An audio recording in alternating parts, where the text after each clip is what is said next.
सत्साई भगत जी। देखो, सत्सेवकों के माध्यम से परमात्मा ने हम सभी भाई बहनों को जो निमित्त बनाया है सेवा के लिए, तो परमात्मा इस सेवा का दुरुपयोग नहीं होने देंगे। इस पैसे का परमेश्वर दुरुपयोग नहीं होने देंगे। अब ये जो आम के बगीचे वाला जो भाई था, हिमाचल प्रदेश वाला, इसने जो दास को फ़ोन किया, तो मुझे थोड़ी पता था भगत जी। और ना मेरा किसी से कोई राग है, ना कोई द्वेष है। हम तो परमात्मा के बच्चे हैं और निष्पक्ष होकर चलते हैं। ज़रूरत अगर दुश्मन को भी है तो उसकी डिमांड के अनुसार अगर हम समर्थ हैं और जायज़ है तो परमात्मा उसकी भी करवाएंगे। ज़रूरत अगर किसी मित्र की है, भगत भाई की है, और जायज़ है, और परमात्मा ने जिस तरीके से उसको देने के लिए कहा है उस तरीके से परमात्मा उसकी भी हेल्प करवाएंगे। अब ये जो हिमाचल वाला जो भाई है जिसका सेब का बाग है, और जो कह रहा है कि मैं खाद बीज के लिए पैसा लाना चाहता हूँ, मैं घर के राशन के लिए मेरे पास में पैसा नहीं है, मुझे 50,000 रुपये चाहिए। तो भगत जी, परमात्मा ने दास को यदि सेवा में खड़ा किया है तो 24 घंटे परमेश्वर दास के साथ है। वो सॉफ्टवेयर परमेश्वर ने दिमाग में दास के बैठा रखा है, डाल रखा है कि कहाँ से तेरे पास डिमांड जायज़ आएगी, कहाँ से नाजायज़ आएगी। ऑटोमेटिक परमात्मा बात करते करते ही उस चीज़ का फैसला करवा देते हैं इस तत्व ज्ञान आधार से कि ये जायज़ है या ये नाजायज़ है। अब इस भाई का फ़ोन आया, मेरी और उसकी बातचीत हुई। परमात्मा ने दास को प्रेरणा की। मैंने ऑन द स्पॉट उसको मना कर दिया कि भगत जी, इस चीज़ के लिए आपको हम हेल्प नहीं कर सकते। आप खुद चाहें तो इस चीज़ की मदद के बहुत सारे रास्ते आपके खुद के पास अवेलेबल हैं, लेकिन आप नहीं चाह रहे, तो ये आपकी मदद यहाँ से नहीं हो सकती। उसके तुरंत बाद नेपाल से जो कमला बहन है, जो नेपाल के भगत भाइयों की सेवा इकट्ठी करने की, उनकी एंट्री करने की, परमेश्वर ने उनकी जो सेवा जो लगवाई है दास के मार्फत, तो तुरंत कमला बहन का दास के पास में व्हाट्सएप पे मैसेज आया कि भगत जी, आपसे जो वीडियो में ये भगत बात कर रहा है, हिमाचल प्रदेश वाला, जिसको 50,000 रुपये की ज़रूरत है, जिनका सेब का बाग है, और आपने जो इनको मना किया है, भगत जी, इसका मेरे पास में पहले फ़ोन आया। तो कमला बहन बोल रही थी कि इसने मुझसे कहा कि बहन, ऐसे ऐसे मुझे दिक्कत है, मुझे परेशानी है, मुझे इतने पैसों की ज़रूरत है। तो इसने कहा कि भगत जी, आपसे पहले मेरे पास इसका फ़ोन आया था। अब कमला बहन मुझे नहीं बता पाई, कोई बड़ी बात नहीं। फिर उसने मुझे फ़ोन किया, जब नेपाल से बहन ने उसको मना कर दिया, फिर उसका मेरे पास फ़ोन आया। तो भगत जी, ये दोगलापन है ना, ये भक्ति मार्ग में नहीं चलता। अगर उसे वास्तव में पैसों की ज़रूरत होती, या उसकी ज़रूरत यदि जायज़ होती, तो भगत जी वो नेपाल फ़ोन नहीं करता उस बहन के पास, वो डायरेक्ट मुझ पवन दास के पास फ़ोन करता। लेकिन उसको विश्वास था इस बात का कि भाई जो पवन दास है वो मेरी इस डिमांड को जायज़ नहीं ठहराएगा। इसलिए उसको मन में डर था, भय था, चोर तो उसके अंदर है। इसलिए पहले ही उसने नेपाल फोन किया कि हो सकता है पवन दास के पीछे से, हो सकता है मेरी उधर से कोई मदद हो जाए। वो बहन हो सकता है भाव में बह के हैं, और मेरे को 50-60 हज़ार रुपए की मदद मेरे को दे दे। तो वो बहन अपनी तरफ से कुछ नहीं करेगी। परमात्मा ने जिन जिन सेवादारों को और जिन जिन सेवादारों की जो जो सेवा जो बांटी है, वो अपनी वही सेवा करेंगे। नेपाल से हो चाहे लंदन से हो, उनको कोई भी डायरेक्ट पैसा अकाउंट में नहीं डालेगा, क्योंकि अकाउंट में पैसा जब तक पवन दास से बातचीत नहीं हो जाएगी फाइनली, जो परमात्मा ने दास को निमित्त बना रखा है, तब तक नहीं हो पाएगा। अब जैसे सेवा लिखने की जो एंट्री है, दास के पास फोन आते हैं, मैं क्यों नहीं लिखता? क्योंकि परमात्मा ने मधु बहन को और कजोड़ भगत जी को वो सेवा दी हुई है। एंट्री की सेवा वही करेंगे, चाहे किसी की भी 10वें अंश का पैसा लिखना हो, या चाहे किसी का भी चाहे दान का पैसा लिखना हो। उसके बाद जिसकी डिमांड आएगी वो हम में से किसी के भी पास आ सकती है। उसके बाद फिर हम उस चीज़ पे डिस्कस करेंगे कि क्या सही है, क्या गलत है, वास्तव में वो जायज़ है या नाजायज़ है। उसके बाद परमात्मा उसकी सेवा करवाएंगे। भगत जी, हम किसी के साथ भी पक्षपात पूर्ण व्यवहार नहीं कर सकते, वरना हम परमात्मा के विधान से, उनकी मर्यादाओं से गिर जाएंगे। और जैसे ही हम परमात्मा के विधान से गिरे, मर्यादाओं से गिरे, परमात्मा तुरंत हमसे सेवा छीन लेगा। फिर क्या फ़ायदा इस भक्ति का? और आप जी, अलवर से मुकेश दास जी, अभी आपने मुझे ये मैसेज किया कि भगत जी, जब आपने लैपटॉप की बात कही और मैंने जब स्क्रीनशॉट डाला, जब आपने मेरा स्क्रीनशॉट डाला कि भगत जी मेरे पास में 10वें अंश का दान का 2 लाख रुपया रखा हुआ है और लैपटॉप की सेवा मैं अलवर से मुकेश दास करना चाहता हूँ, तो मैंने आपका वो स्क्रीनशॉट 2 लाख रुपए वाला मैंने सार्वजनिक कर दिया सभी ग्रुपों में। तो आप कह रहे हैं कि उसके बाद इसी भाई का हिमाचल से ये जो सेब का जिसका धंधा है, व्यापार है, बगीचा है, आपके पास भी उसका फोन गया था। तो भगत जी ये दोगलापन भक्ति में नहीं चलता ना, इसीलिए परमात्मा ने प्रेरणा करके और उनकी सेवा जो है नहीं करवाई, क्योंकि उनको वास्तव में जरूरत नहीं है। इसके बहुत सारे विकल्प हैं। आप कह रहे हो कि मेरे पास में 10 बीघा जमीन है 50 लाख रुपए की, और मेरे जो पिताजी हैं वो किसी कारण से भगोड़े बन के घूम रहे हैं, यानी वो कोर्ट में पेश नहीं हो पाई तो वो छुपते हुए फिर रहे हैं। अब बताइए भगत जी, भगत होके वो 50 लाख रुपए की जमीन को क्या सिर पे रखोगे, क्या उसको चाटोगे? जो जमीन तुम्हें सुख से भक्ति नहीं करने दे रही, सुख से तुम खाना नहीं खा रहे, सुख से तुम रह नहीं रहे यहाँ पे, क्या सिर में मारोगे उस जमीन का? उसमें से 3 बीघा जमीन तुम कहते हो हमारे ऊपर जो है 15 लाख रुपए का कर्जा है, तो 3 बीघा जमीन निकाल दो ना, बच 7 बीघा जमीन बचेगी ना। आराम से अपना रोजी रोटी खाओ, अपना कमाओ, शांति से भक्ति करो, लोगों का अपना कर्जा चुकती करो। मांगते हुए क्यों फिर रहे हो भाई इस तरीके से? ये गलत है। जहां जायज होगा वहीं परमात्मा सेवा करवाएंगे। दूसरा, इतने बड़े बगीचे का जो मालिक होता है वो भगत जी कोई खुद सेव संतरे की फसल करके मार्केट में सिर पे टोकरी रख के बेचने नहीं जाता। बड़े बड़े जो व्यापारी होते हैं, जो आड़ती होते हैं, वो पहले ही मोल भाव कर लेते हैं, पहले ही पूरा सौदा उनका तय हो जाता है कि अब की बार जो सेव की फसल है वो आपसे मैं खरीदूंगा। और वो जो एग्रीमेंट होता है, उस एग्रीमेंट से पहले मुझे अच्छे से पता है भगत जी, उस एग्रीमेंट से पहले वो व्यापारी कुछ प्रतिशत उनको एडवांस में पैसा भी देता है, खाद के लिए, बीज के लिए, जो है मतलब और भी छोटी मोटी जो जरूरत होती है उस बागवानी में। कम से कम मान लीजिए अगर 10 लाख का एग्रीमेंट हुआ है तो 2-3 लाख रुपया उनको एडवांस मिलता है।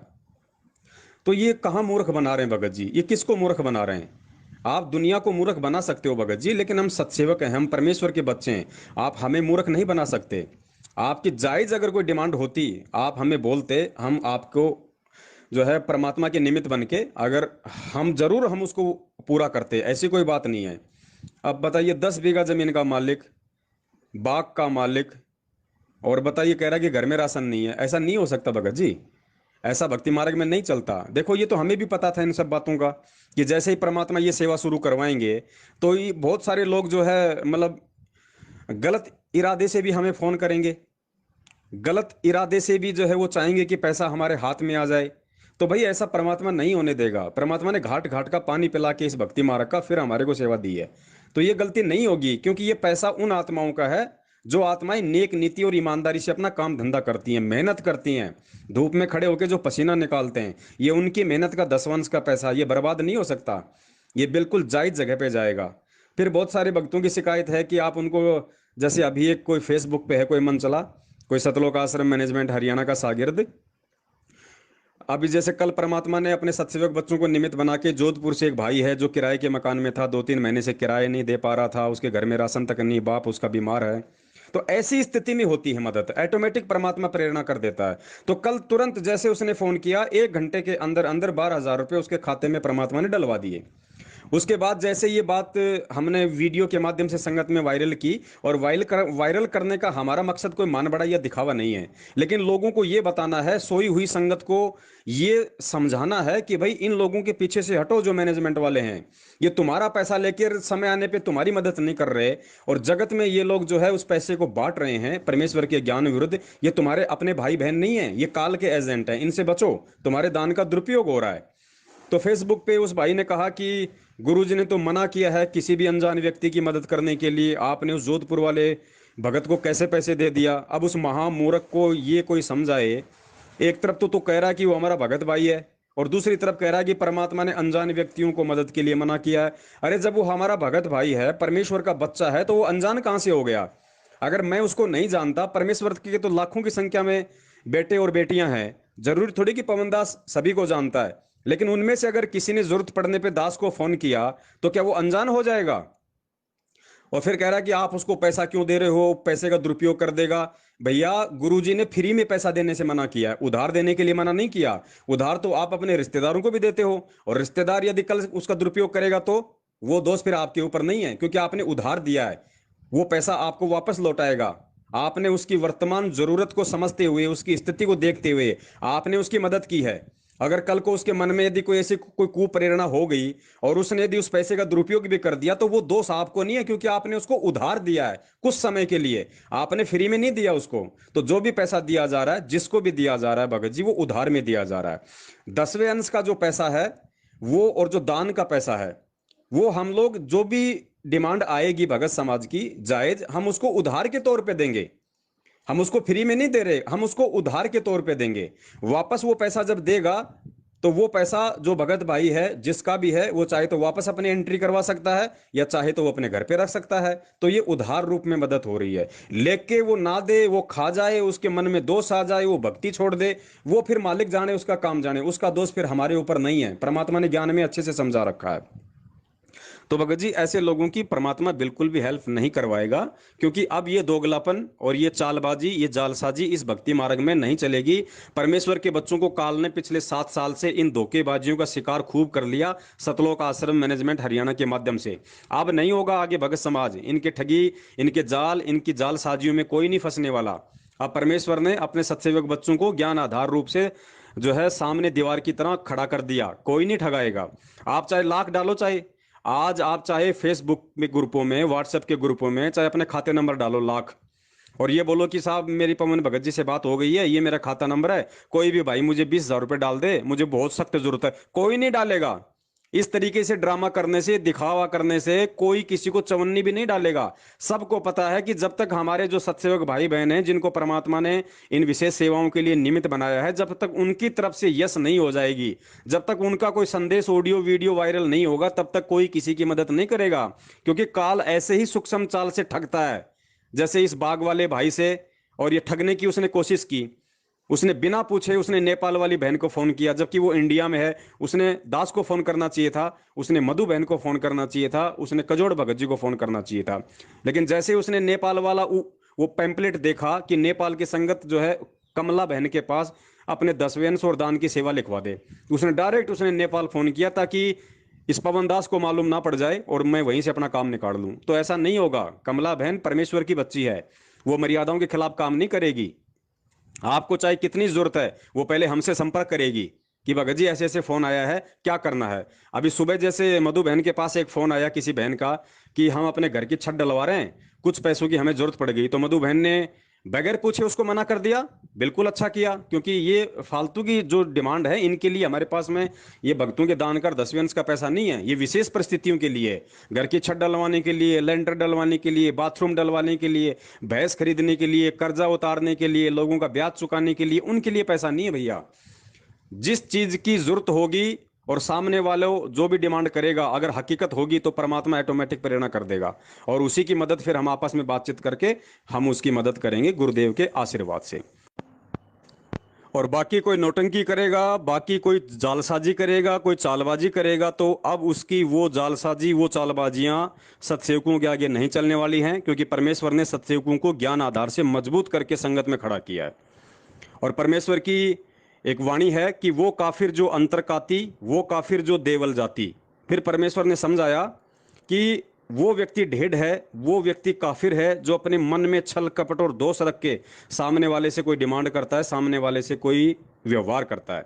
इसका एग्जाम्पल दिया परमात्मा ने कि एक राजा था, वो रोज सुबह सुबह सैर करने के लिए जाया करता था। जब वापस आता था तो साथ में एक लकड़ मर्चेंट था, एक कोई लकड़ी का व्यापारी था। तो उसको देख के राजा ये सोचता था कि भाई मैं इसके फांसी लगवा दूं, इसके फांसी तुड़वा दूं। जबकि राजा ये भी सोचता था कि मैं इसको जानता तक नहीं, इसने क्या सही किया क्या गलत किया ये भी मुझे नहीं पता, फिर भी मेरे मन में इसके प्रति ऐसे विचार क्यों आ रहे हैं। तो राजा ने ये बात अपने मंत्री को बताई। तो गुरुजी ने बताया कि मंत्री समझदार था। मंत्री ने किसी साधु संत से बातचीत की, तो साधु ने कहा कि उस लकड़ी मर्चेंट के मन में राजा के प्रति दोष है कि ये राजा जो है वो मर जाए, क्योंकि उस लकड़ी मर्चेंट के ऊपर काफी कुछ कर्जा हो गया था। और उसको पता था कि राजा जब मरता है तो बड़े बड़े लोग अपने नंबर बनाने के लिए चंदन की लकड़ियां ले लेके जाते हैं उसको जलाने के लिए। तो मेरी चंदन की लकड़ी बहुत ज्यादा बिकेगी, मेरा सारा कर्जा उतर जाएगा, तो राजा मर जाए। दोनों वहां गए, मंत्री और साधु, और उससे पूछा कि भाई राजा ऐसे ऐसे बोल रहा है कि मेरे मन में ऐसी आती है, मैं इसको फांसी तोड़वा दूं, बता तू तेरे मन में क्या दोष है। बोले हकीकत बताऊं? बोले हकीकत बता देना, वरना बात बिगड़ ली है, ध्यान रखना। तो उसने कहा जी मेरे मन में ऐसा दोष आता है कि राजा मर जाए, क्योंकि मेरे ऊपर बहुत ज्यादा कर्जा हो रहा है, और राजा को चंदन की लकड़ी से जलाया जाता है। नगर के सेठ व्यापारी नंबर बनाने के लिए मेरे यहाँ से चंदन की लकड़ियां लेके जाएंगे, मेरा सारा टोटा दूर हो जाएगा।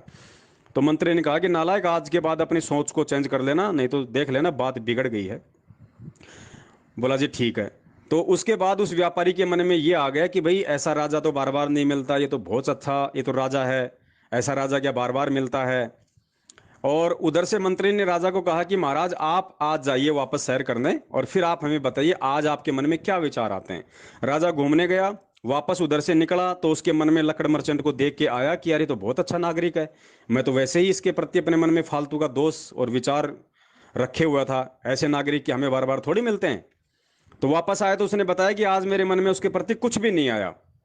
तो पुण्यात्माओं, इस कहानी से हमें गुरुदेव यही समझाना चाहते हैं कि यदि हम भगत हैं और मर्यादित भक्ति कर रहे हैं, तो परमेश्वर ने कहा कि सामने वाले के अंदर जो विचार उत्पन्न होंगे, सामने वाले की जो भावना होंगी, वो ऑटोमेटिक परमात्मा तेरे अंदर भी प्रेरणा कर देगा कि सामने वाले के तेरे प्रति क्या विचार हैं।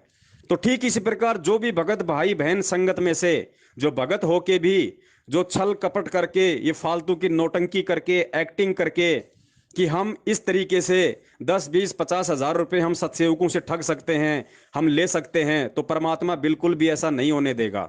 ये नौटंकी, ये जालसाजी, ये षड्यंत्र, ये धोखाबाजी, ये पिछले 7 साल से काल प्रेरणा से सतलोक आश्रम मैनेजमेंट हरियाणा ने करके अरबों खरबों में संगत को लूट लिया, ठग लिया। अब ये दाव काल का आगे नहीं चलेगा, क्योंकि परमेश्वर ने अपने बच्चों की फौज, सत्सेवकों की फौज संगत में खड़ी कर दी है। अब उनकी ये जालसाजियां नहीं चलने वाली, उनकी नौटंकी यहां सब फैल हो जाएंगी, क्योंकि परमेश्वर उसी की मदद करवाएगा जो वास्तव में जरूरतमंद है, जिसकी डिमांड जायज है। अन्यथा भैंस लाने के लिए, भेड़ बकरियां लाने के लिए, कर्जा उतारने के लिए, जमीन खरीदने के लिए या अन्य किसी जरूरतों के लिए कोई किसी की जो है डिमांड पूरी नहीं होगी।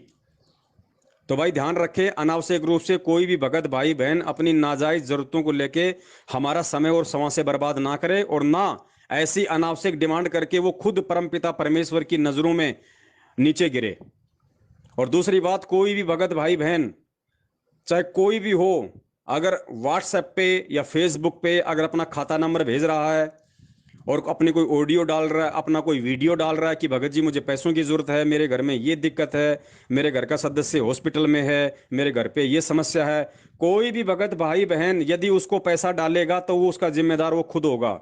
हम सत्सेवकों की इसमें कोई जिम्मेदारी नहीं होगी, क्योंकि हम सत्सेवकों के माध्यम से परमात्मा ने जो सिस्टम बनवा रखा है, हम सिस्टम के तहत ही चलते हैं, सिस्टम के तहत ही हम चलेंगे।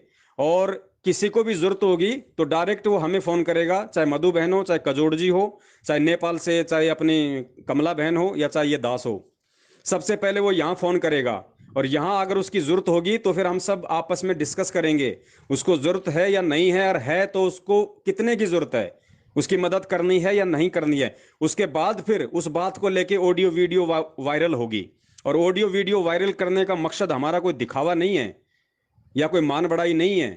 हमारा मकसद ये है कि जो भटकी हुई संगत है, जो गहरी नींद में सो रहे हैं बेचारे, सतलोक आश्रम मैनेजमेंट हरियाणा की भांग को पी के वो जागें और वो ये समझें कि वास्तव में परमात्मा का जो सही मार्ग वो कहाँ से शुरू हो रहा है। हमारे असली भाई बहन कौन हैं? ये सतलोक आश्रम मैनेजमेंट हरियाणा वाले तुम्ही से ज्योति पाठ और दान का पैसा ठग के आज दुनिया वालों को खिला रहे हैं, दुनिया वालों को आटा दाल चावल लॉकडाउन में बांट रहे हैं, जबकि गुरुदेव ने स्पष्ट मना किया है कि आपने आटा दाल चावल तो भिखारी को भी नहीं देना है, जबकि ये तो लोगों को दे रहे हैं जा जाके। तो पुण्यात्माओं, आप ही का पैसा, और जब जरूरत पड़ रही है तो आपके काम नहीं आ रहा। अब आज जो डिमांड कर रहे हैं वो कौन डिमांड कर रहे हैं? संगत वाले कर रहे हैं ना, जगत वाला तो कोई डिमांड नहीं कर रहा। तो संगत वाले डिमांड कर रहे हैं, तो इन संगत वालों ने कितना पैसा दिया होगा नामदान केंद्रों पे, कितना ज्योति पाठ कराई होगी। वो जोधपुर वाला जो भाई था जिसका फोन आया था कल, जिसको परमात्मा ने 12,000 रुपए की उसके पास में सेवा भिजवाई है, उसने कल स्पष्ट कहा कि भगत जी आप लोगों से जुड़ने से पहले मैं इन लोगों के साथ में जुड़ा हुआ था, मैंने कितनी ज्योति करवा दी, कितने मैंने पाठ करवा दिए, और आज उसकी कोई मदद को तैयार नहीं। तो परमात्मा ने तुरंत उसके खाते में 12,000 रुपए कल 1 घंटे में डलवा दिए, अपने बच्चों को निमित्त बना के, क्योंकि उसकी जायज डिमांड थी। 2 3 महीने का उसके ऊपर मकान किराया चढ़ा हुआ था, बाप उसका बीमार है, घर में उसके राशन नहीं है, गाड़ी उसकी खराब थी जो वो ऑटो चलाता है, तो ऑटोमेटिक परमेश्वर ने प्रेरणा की कि भैया कोई बात नहीं, वो कहीं से भी जुड़ा हो, लेकिन है वो परमात्मा का बच्चा। तो तुरंत परमात्मा ने उसकी डिमांड उसकी पूरी करवाई। और बहुत सारे जो भगत हैं, जो मन चले हैं, नालायक हैं, जिनको इतनी बुद्धि है नहीं, वो कहते हैं भाई तुम लोग ये क्या कर रहे हो, गुरुजी ने तो अनजान की मदद करने के लिए मना किया है, तुम भक्तों की क्यों मदद कर रहे हो। अरे नालायक व्यक्ति, तू भगत भी कह रहा है, फिर तू उनको अनजान भी कह रहा है। अरे परमेश्वर के बच्चे तो लाखों की संख्या में, क्या हम सभी को जानते हैं? नहीं जानते ना। अगर किसी परमेश्वर के बच्चे का फोन आएगा तो क्या उसकी बातों से नहीं लगेगा कि ये भगत है या ये जगत वाला है? ऑटोमेटिक मालूम पड़ जाएगा कि ये भगत के शब्द हैं या ये किसी जगत वाले के शब्द हैं। और हम उनको पैसा कोई जो है फ्री में नहीं दे रहे। जो उस पैसे का वो दुरुपयोग करेगा तो भाई हमें कोई नुकसान हो जाएगा। हम उसकी एज ए उधार रूप में मदद कर रहे हैं। ये जो 10वें का पैसा है, दान का पैसा है, उधार का पैसा है, हम उसकी उधार रूप में मदद कर रहे हैं। वो टाइम देता है कि मैं 2 महीने में दे दूंगा, 6 महीने में दे दूंगा, कोई दिक्कत नहीं। और उधार पैसा लेने के बाद अगर कोई व्यक्ति उस पैसे का दुरुपयोग करता है तो परमेश्वर ने अपने संविधान में बता रखा है, वो दोष फिर देने वाले को नहीं है, उस पैसे का दुरुपयोग करने वाले को है। जैसे गुरुदेव ने बताया कि विपरीत परिस्थितियों में आप अपने रिश्तेदारों की, अन्य भगत भाई बहनों की मदद जरूर करना, क्योंकि पहले तो हमें ब्याज मिलता था इसलिए हम मदद करते थे। आज हम इसलिए मदद नहीं करना चाहते क्योंकि हमें ब्याज नहीं मिलता। तो गुरुदेव ने कहा कि मन में यह स्वार्थ मत रखना ब्याज वाला, और किसी को भी अगर जायज जरूरत हो तो उनकी मदद उधार रूप में जरूर करना। अब आप अपने रिश्तेदार की मदद करोगे और रिश्तेदार यदि उनमें से कुछ पैसे की शराब पी जाएगा तो फिर आप तो दोषी बन गए। लेकिन नहीं, गुरुदेव ने कहा कि ऐसी स्थिति में फिर दोष आपको नहीं है, क्योंकि आपने पैसा उसको उधार दिया, आपका पैसा तो आपको वापस आ जाएगा।